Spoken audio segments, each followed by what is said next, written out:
ধানমন্ডির সীমান্ত সম্ভারে মাত্র ৮ মিনিটে চাঞ্চল্যকর স্বর্ণ চুরির রহস্য উদ্ঘাটন করেছে ঢাকা মহানগর পুলিশের গোয়েন্দা লালবাগ বিভাগ। চোর চক্রটি অত্যন্ত পরিকল্পিতভাবে এবং অভিনব কৌশলে দোকানটি থেকে স্বর্ণ চুরি করে।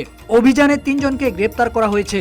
রোববার সকালে ডিএমপি মিডিয়া সেন্টারে সংবাদ সম্মেলনে ডিবি পুলিশের যুগ্ম কমিশনার মোহাম্মদ নাসিরউদ্দিন এ তথ্য জানান। নাসিরউদ্দিন জানান, বৃহস্পতিবার থেকে শনিবার পর্যন্ত ধারাবাহিক অভিযান পরিচালনা করে কুমিল্লার কোম্পানিগঞ্জ ও মুরাদনগর এলাকা থেকে তাদের গ্রেপ্তার করা হয়। এ সময় তাদের কাছ থেকে চুরি হওয়া সর্বমোট 50 ভরি 8 আনা স্বর্ণ অলংকার উদ্ধার করা হয়, যার আনুমানিক মূল্য প্রায় 70 লাখ টাকা। ভিডিও ফুটেজ বিশ্লেষণে ডিবি সূত্রে জানা যায়, সংবদ্ধ চোর চক্র অভিনব কৌশলে মাত্র 8 মিনিটে চুরি সম্পন্ন করে। একজন চাদর দিয়ে দোকানের সামনে শেড তৈরি করে, আরেকজন দ্রুত তালা কাটে। এরপর একজন দোকানে প্রবেশ করে ডিসপ্লে থেকে স্বর্ণ অলংকার বের করে ব্যাগে ভরে নেয়। এ সময় আরও কয়েকজন আশেপাশে ঘোরাফেরা করেছিল।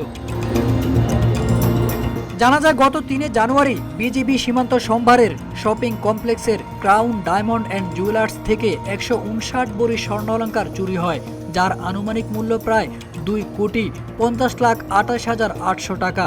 শোরুমের মালিক কাজী আকাশ ধানমন্ডি থানায় অজ্ঞাতনামা চোরদের বিরুদ্ধে মামলা দায়ের করেন। ভিডিও ফুটেজ ও প্রযুক্তিগত বিশ্লেষণের ভিত্তিতে ডিবি পুলিশ ৯ জানুয়ারি থেকে এই অভিযান শুরু করে। প্রথমে কক্সবাজার থেকে চট্টগ্রামে আসার পথে রুবেলকে আটক করা হয়। তার দেওয়া তথ্যের ভিত্তিতে কুমিল্লার দেবিদ্বার থেকে শফিক ওরফে সোহেলকে গ্রেপ্তার করা হয়। পরে তাদের স্বীকারোক্তি অনুযায়ী মুরাদনগরের কোম্পানিগঞ্জ বাজারের একটি জুয়েলারি দোকান থেকে ২৮ ভরি ১৪ আনা স্বর্ণ অলংকার এবং ২১ ভরি ১০ আনা গলিত স্বর্ণ উদ্ধার করা হয়। অভিযানে সাদ্দাম হোসেনকেও গ্রেপ্তার করা হয়। ডিবি সূত্র জানিয়েছে, চুরি হওয়া স্বর্ণ অলংকারের বাকি অংশ উদ্ধারে অভিযান অব্যাহত রয়েছে। এই ঘটনা জড়িত চক্রের অন্যান্য সদস্যদের শনাক্ত করা হয়েছে এবং তাদের গ্রেপ্তারে কাজ চলছে। এটি অত্যন্ত পরিকল্পিত একটি চুরি মন্তব্য করে ডিবি লালবাগের একজন কর্মকর্তা বলেন, প্রযুক্তিগত এবং গোয়েন্দা তথ্যের ভিত্তিতে চক্রটি শনাক্ত করা হয়েছে।